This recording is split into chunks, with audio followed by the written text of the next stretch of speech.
هدي سيدنا محمد صلى الله عليه وآله وسلم وشر الأمور محدثاتها وكل محدثة بدعة وكل بدعة ضلالة وكل ضلالة في النار اللهم أجرني وأحبتي جميعا من النار يا أرحم الراحمين يا رب العالمين. أما بعد، يقول الله سبحانه وتعالى: يا أيها الذين آمنوا اتقوا الله حق تقاته ولا تموتن إلا وأنتم مسلمون. يا أيها الناس اتقوا ربكم الذي خلقكم من نفس واحدة وخلق منها زوجها وبث منهما رجالا كثيرا ونساء واتقوا الله الذي تساءلون به والأرحام إن الله كان عليكم رقيبا. اللهم اجعلنا وأحبتنا من الفائزين، اللهم اجعلنا من الصالحين، اللهم اجعلنا من المؤمنين الموقنين الراضين بقضائك وقدرك يا أرحم الراحمين يا رب العالمين. اللهم لا تجعل في جمعنا هذا محروما ولا تجعل منا شقيا ولا محروما يا أرحم الراحمين. اجعلنا جميعا من المرحومين يا أرحم الراحمين. Donc, chères sœurs, chers frères, nous sommes toujours en confinement, notre mosquée est toujours fermée, mais nous transmettons ce prêche à travers la radio, à travers notre page Facebook de la Grande Mosquée. Ici, les employés de la mosquée, nous dépassons le nombre de 12. Nous pouvons faire notre prière, bien sûr, ici. Mais les gens qui nous écoutent à travers Internet ou à travers la radio, nous écoutent, Inch'Allah, avec attention. Et puis, après le prêche, qu'ils fassent la prière, 4 unités de prière, Inch'Allah, comme un dhuhr. Donc c'est un rappel pour que notre prière soit acceptée par Dieu, Azza wa Jal. Jazakumullahu kulla khair. Nous sommes en train de vivre ces moments qui sont difficiles. Cette pandémie dans laquelle nous vivons, elle est en train de faire un ravage. Et il y a des gens qui commencent à avoir des pensées négatives par rapport à ce qui nous arrive et qui peuvent avoir des pensées négatives aussi par rapport au destin, par rapport au décret de Dieu subhanahu wa ta'ala. D'après un dernier sondage, le nombre de personnes qui sont tombées en dépression, il avoisine les 30%. Nous pensons surtout aux personnes âgées qui sont seules, qui sont dans leur foyer, qui sont dans leur chambre, qui avaient l'habitude de venir à la mosquée, d'être accompagnées spirituellement par le Coran, par le dhikr, par la présence avec Dieu subhanahu wa ta'ala. Une très très grande pensée pour eux, et ce message s'adresse en particulier à eux, aux personnes qui ne peuvent pas sortir de chez eux. Puisse Dieu subhanahu wa ta'ala les accompagner. Amin. Amin ya Rabbal Alamin. Donc c'est pourquoi j'ai choisi pour vous aujourd'hui de parler sur le destin et sur la relation que le musulman doit avoir avec le destin. يقول الله سبحانه وتعالى: تبارك الذي نزل الفرقان على عبده ليكون للعالمين نذيرا الذي له ملك السماوات والأرض ولم يتخذ ولدا ولم يكن له شريك في الملك وخلق كل شيء فقدره تقديرا لا إله إلا هو سبحانه.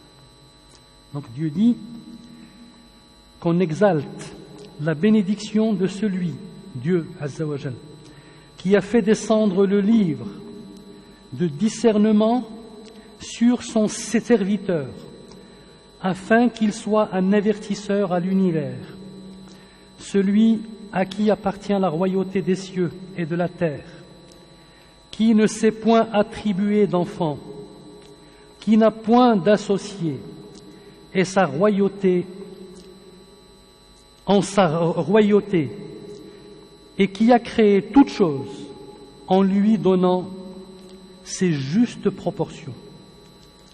Donc ces versets nous disent que la création de Dieu, subhanahu wa ta'ala, le destin de Dieu, il est mesuré.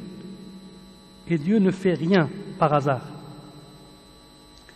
Dans un autre verset, Dieu dit Azza wa Jal, Bismillah ar-Rahman ar-Rahim, Inna kulla shay'in khalaqnahu biqadar, wama amruna illa wahidatun kalamhin bil basar, wa laqad ahlakna ashya'akum fahal min muddakir, wa kullu shay'in fa'aluhu fi az-zubur, wa kullu saghirin wa kabirin mustatar. الكل مكتوب عند الله سبحانه وتعالى. Donc Dieu dit subhanahu, nous avons créé toutes choses avec mesure, et notre ordre est une seule parole, il est prompt comme un clin d'œil. En effet, nous avons fait périr des peuples semblables à vous. Donc Dieu nous parle des anciennes civilisations qui existaient et qui ont rempli la terre, comme la civilisation pharaonique par exemple, combien elle était élevée, et à la fin elle a péri, donc elle est partie. Et Dieu nous donne cette parabole. Il nous dit, nous avons fait périr des peuples semblables avant à vous, y a-t-il quelqu'un pour s'en souvenir?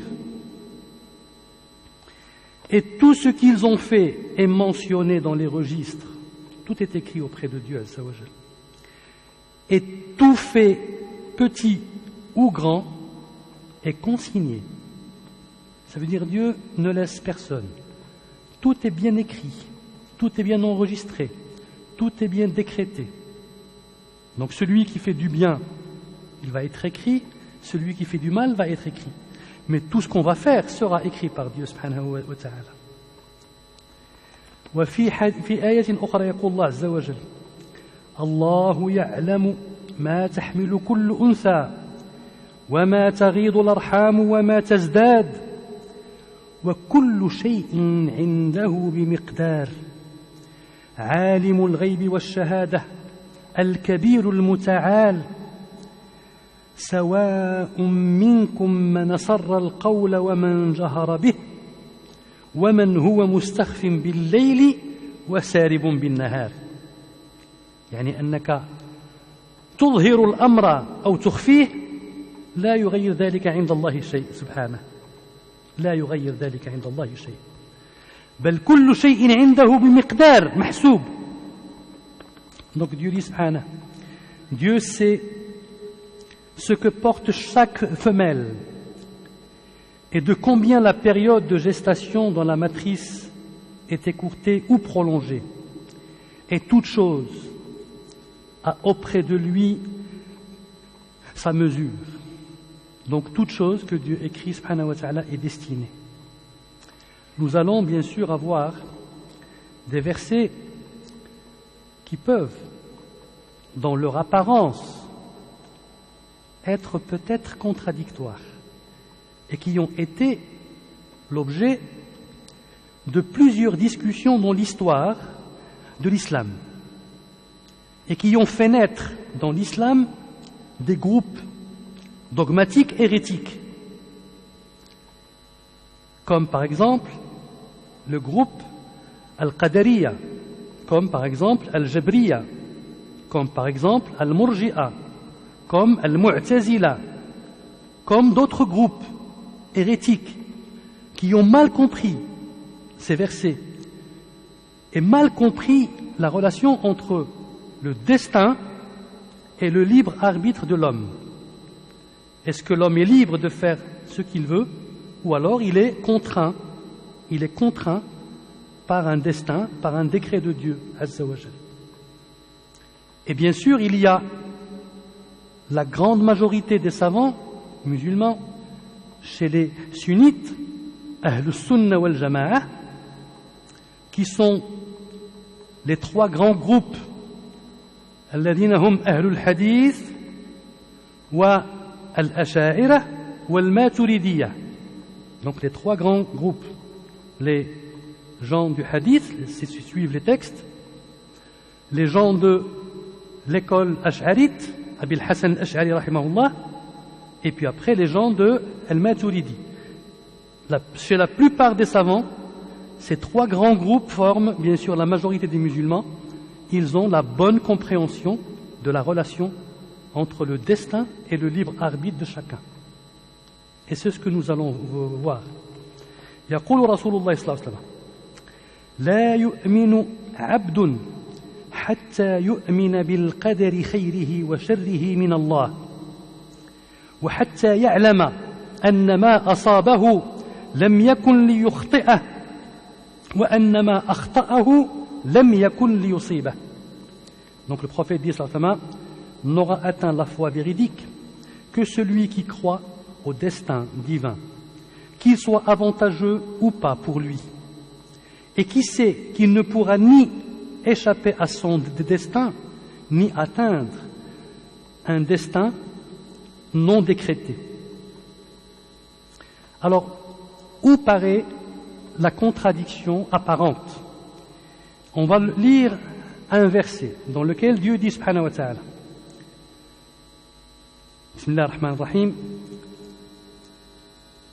أينما تكونوا يدرككم الموت ولو كنتم في بروج مشيدة وإن تصبهم حسنة يقولوا هذه من عند الله وإن تصبهم سيئة يقولوا هذه من عندك قل كل من عند الله فما لهؤلاء القوم لا يكادون يفقهون حديثا ما أصابك من حسنة فمن الله وما أصابك من سيئة فمن نفسك وأرسلناك للناس رسولا وكفى بالله شهيدا. Donc là, les gens ils vont dire ce qui nous arrive, est-ce qu'il vient de nous ou est-ce qu'il vient de Dieu? Est-ce que c'est de notre faute ou c'est de la faute du destin? Qu'est-ce qui se passe?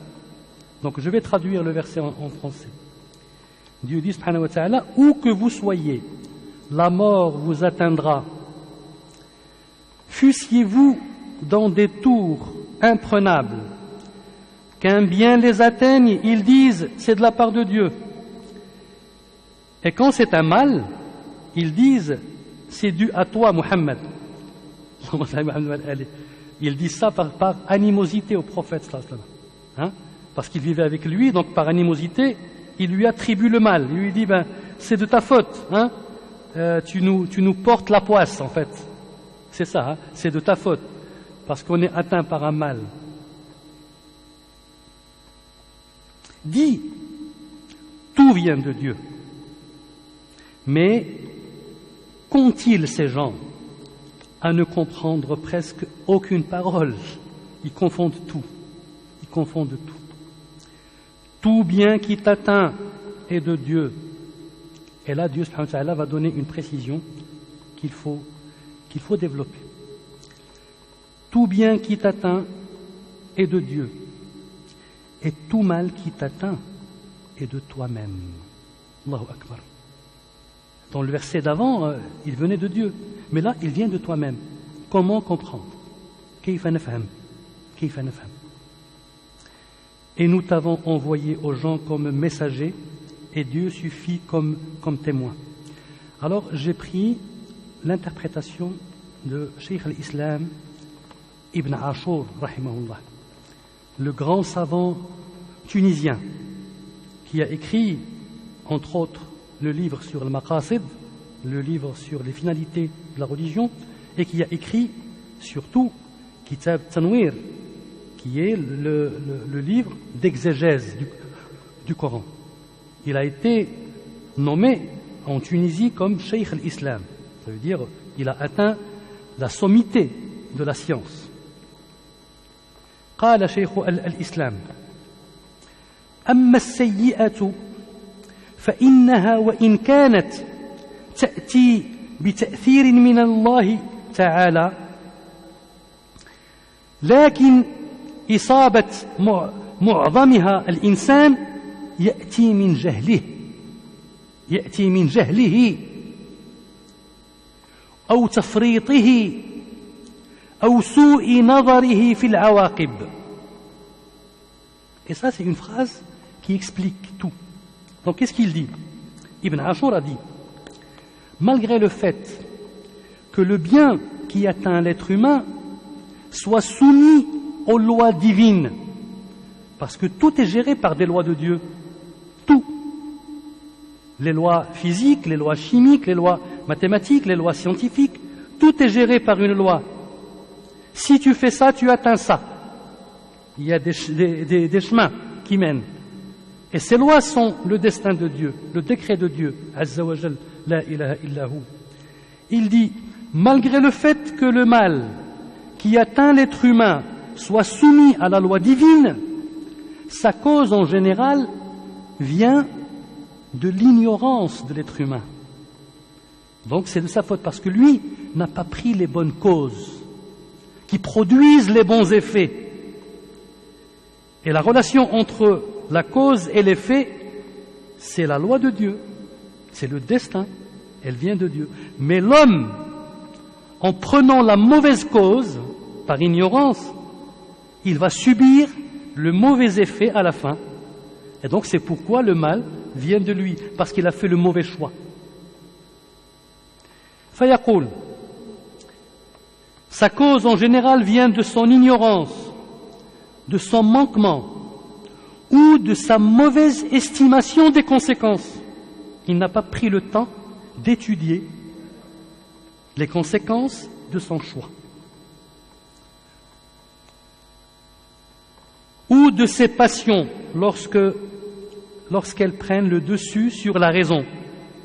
Il se précipite dans la prise de décision. Comme par exemple, aujourd'hui nous sommes en train de vivre la pandémie. Quelqu'un qui ne porte pas de masque, qui ne respecte pas les distances sociales, qui ne se lave pas les mains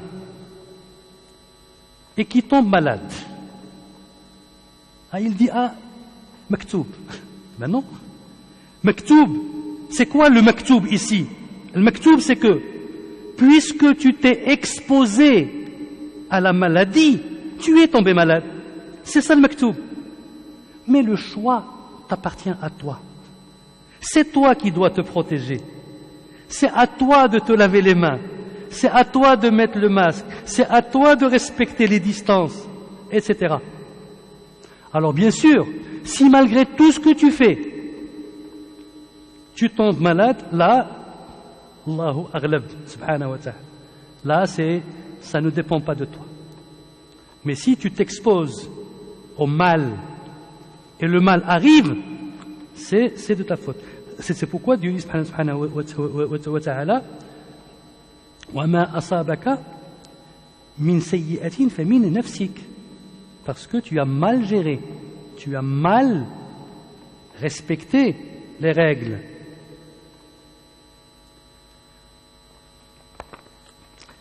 Le destin est notre lien avec le destin. Nous avons une histoire qui ressemble un petit peu au contexte dans lequel nous vivons. Je vais la raconter très vite parce que le temps passe. C'était Omar ibn al-Khattab radiyallahu anhu qui avait envoyé Abi Ubayda ibn al-Jarrah radiyallahu anhu, donc un commandant, dans une bataille. Et puis, lors de la bataille en Syrie, ils ont été frappés par une pandémie. Donc pareil. Et Omar, il est venu leur rendre visite. Et il voulait repartir avec l'armée. Et il va demander l'avis des compagnons qui étaient avec lui. Est-ce qu'on part ou on reste? Alors il y a certains qui lui ont dit, de toute façon c'est le destin. C'est le destin de Dieu. Et il a vu plusieurs avis, le muhajirin, l'Ansar, wa kibar le muhajirin, et à la fin, il prend la décision de partir avec quelques-uns qui ont accepté de l'armée. Abu Ubayda ibn al-Jarrah radiyallahu anhu lui dit: Oh Omar, tu es en train de fuir le destin de Dieu. C'est grave. Alors Omar dit à Abu Ubayda, il lui dit: si c'était quelqu'un d'autre qui me l'avait dit, je l'aurais facilement accepté, mais pas toi. Mais pas toi. Parce que toi, tu es un grand compagnon du prophète. Je croyais que tu avais compris. Si c'était quelqu'un d'autre, alors il lui dit: je fuis le destin de Dieu vers un autre destin de Dieu. Vers un autre destin de Dieu. Ne vois-tu pas que si tu as un troupeau que tu veux faire paître, si tu le fais paître dans une terre aride, il ne pourra pas se nourrir. Et si tu le fais paître dans une terre fertile, il pourra se nourrir. Le premier choix, c'est le destin de Dieu. Et le deuxième choix aussi est le destin de Dieu. Mais c'est toi qui choisis de le faire paître là où tu veux. Subhanallah. Regardez la compréhension de Omar radiyallahu anhu par rapport au destin. Et c'est cette compréhension qui est la compréhension de la majorité des savants, de Ahl-Sunnah wal-Jama'a. C'est que le destin est un destin multiple. Il n'est pas destin unique. Et que notre choix par rapport au destin est déterminant. Nous devons faire le bon choix. أقول قولي هذا وأستغفر الله لي ولكم جميع المسلمين فاستغفروه إنه الغفور الرحيم.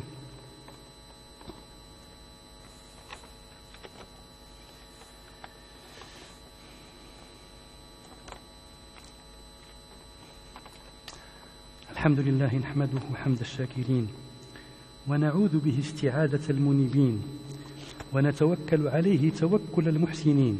اللهم اجعلنا جميعا من المحسنين يا أرحم الراحمين يا رب العالمين. Il y a des situations qui sont plus fortes que nous.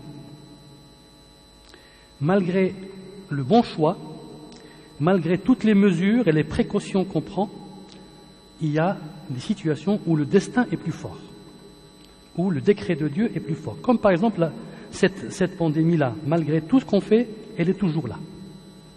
Eh bien, dans ce cas, quelle est notre approche? Comment nous devons nous comporter? Tout en restant dans la prise des bonnes mesures. قال رسول الله صلى الله عليه وسلم فيما رواه الإمام مسلم قال لا يقضي الله لمؤمن قضاء إلا كان خيرا له إن أصابته سراء شكر فكان خيرا له وإن أصابته ضراء صبر فكان خيرا له. وهذه رسالة بالأخص لشيوخنا الذين هم في البيت لا يخرجون في وحدتهم. نرضى بقضاء الله عز وجل ونصبر ونحتسب ونذكر الله ونقرأ القرآن.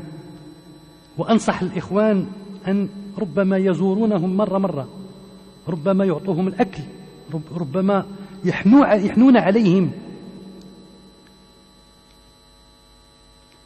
Donc le prophète dit cela. Dieu ne décrète rien aux croyants qui ne soit pas un bien pour lui. Tout ce qui vient de Dieu est un bien. S'il est atteint par un bien, il est reconnaissant. Et si c'est un mal, il est patient. Donc, la foi du musulman va osciller entre la reconnaissance et la patience. Quand il est atteint par un bien, il a la reconnaissance, rida. Et s'il est atteint par un mal, c'est la patience, as-sabr. Et ce sort n'est réservé qu'aux croyants. C'est le croyant qui est toujours serein, subhanallah, toujours serein. C'est pourquoi Abdullah ibn Mas'ud radiyallahu anhu dit une parole très très belle, extraordinaire. Qu'est-ce qu'il dit? Il dit Inna Allah biqistihi wa adlihi ja'ala ar-rawha wal faraha fi al-yaqin wal rida wa ja'ala al-hamma wal hazana أو الحزن في الشك والسخط. الله أكبر.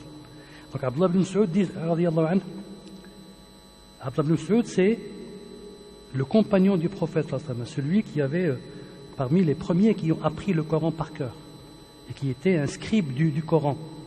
Hein? C'était un homme de couleur noire, il était petit de taille, mais il était de grande science, très très grande science, radiyallahu anhu.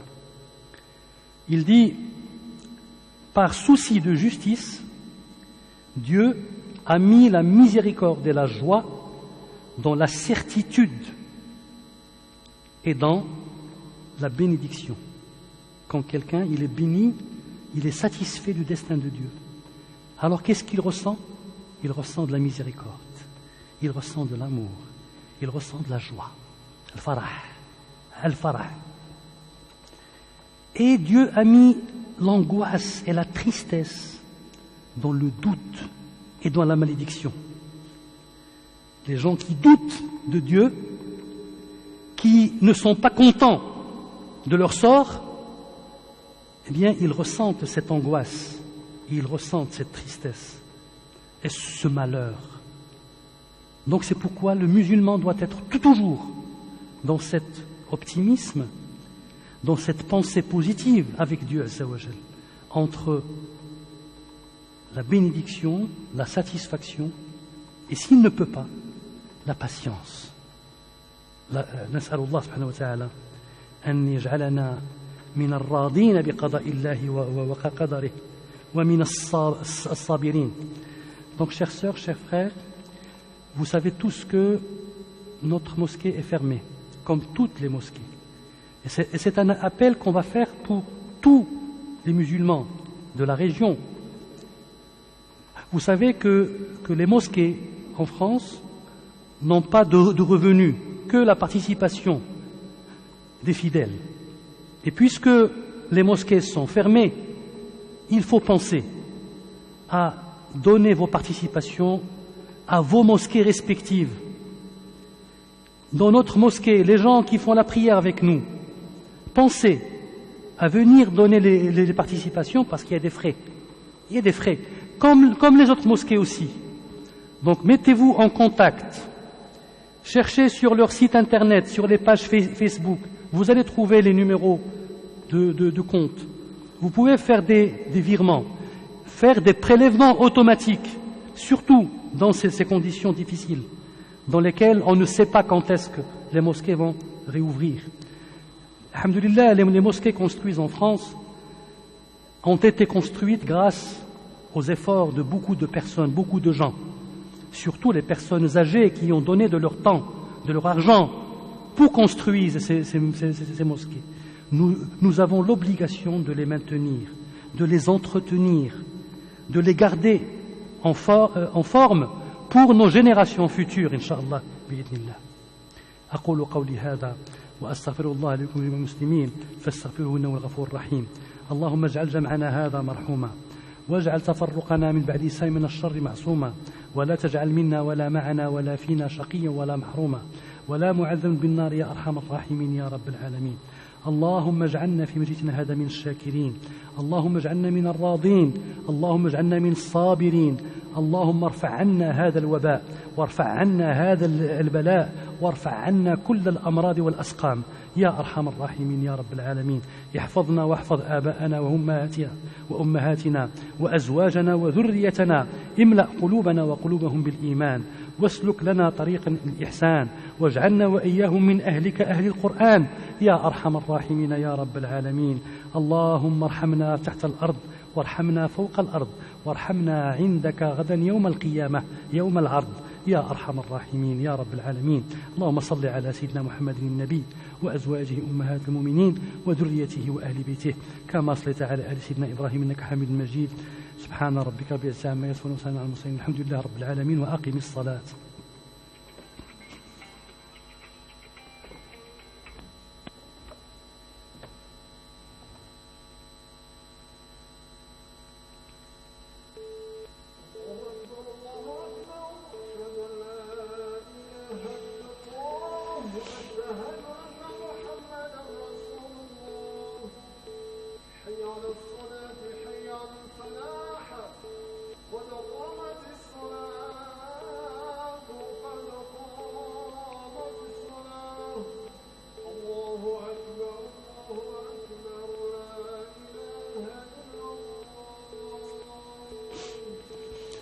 لا إله إلا الله وحده لا شريك له.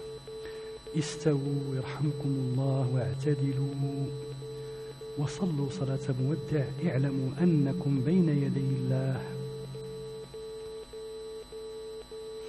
الله أكبر.